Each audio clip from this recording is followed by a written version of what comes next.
A Brescia, per Brescia Latina, Antonello Brughini. Pomeriggio luminoso, 18 gradi, 6.000 spettatori, una sfida tra due squadre che bussano alla porta della zona playoff. Brescia in salute, la squadra lombarda infatti ha infilato 7 risultati positivi, 3 vittorie e 4 pareggi. Lo spagnolo Geico è il capocannoniere della Serie B con 6 reti segnate. Il Latina ha un punto in meno delle rondinelle e una voglia matta di cancellare la brutta sconfitta casalinga contro la Ternana. Subito le formazioni, partiamo dal Brescia, il 4-2-3-1 disegnato alla fine da Roberto Boscaglia. Stefano Minelli è il portiere, Venuti, Caracciolo, Somma e Colì in difesa, Martinelli e Mazzitelli in mediana, Cupis, Abate e Rosso sono i 3 trequartisti, l'unico attaccante appunto è lo spagnolo Alexandre Geico. Dall'altra parte c'è il Latina, Marc Giuliano si affida a questi 11, 3-5-2 il modulo adottato, Raffaele Di Gennaro tra i pali, Baldanzeddu, Brosco e Esposito dietro, Marchionni, Olivera, Mbaie,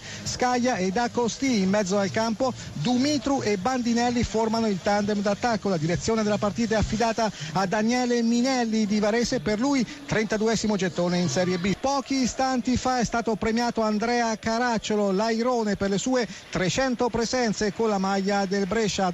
Ad Andrea Caracciolo è stata consegnata una bellissima maglia celebrativa con appunto la scritta, il numero 300. Quanto manca a Bari? C'è un calcio di rigore per il Brescia, più tardi per il tentativo di trasformazione.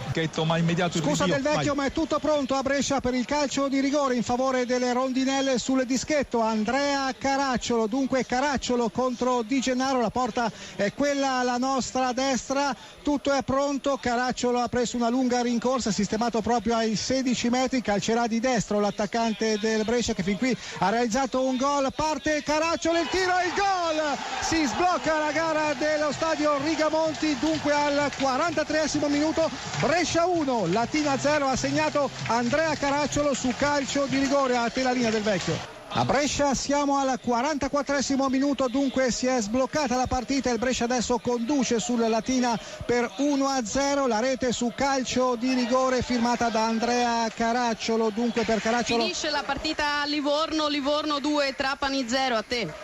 D'accordo, grazie. Dunque grazie a Sara Menini. Dicevamo per Andrea Caracciolo, secondo gol in questo campionato. Al momento dell'assegnazione del calcio di rigore hanno parlato subito i due attaccanti del Brescia, Andrea Caracciolo e naturalmente Alexandre Geico, l'attaccante spagnolo capocannoniere del torneo di Serie B con 6 reti. Alla fine la decisione di andare sul dischetto proprio da parte di Andrea Caracciolo, che ha spiazzato il portiere, un destro convinto, palla sulla sinistra, portiere dall'altra parte esploso. Naturalmente lo stadio Mario Rigamonti con 6.000 tifosi del Brescia festanti. Adesso il cronometro segna praticamente 44 minuti e 50 secondi. Il quarto uomo infatti in mano la lavagnetta luminosa per segnalare l'entità del recupero, mentre Embalo viene fermato sulla tre quarti. Attenzione però alla ripartenza della Latina con Dumitru, che stavolta non riesce ad arpionare il pallone. Molto bravo comunque l'attaccante rumeno della Latina, pallone che termina direttamente sul fondo. Si giocherà ancora per 4 minuti allo stadio Rigamonti. Brescia 1, Latina 0, Salerno.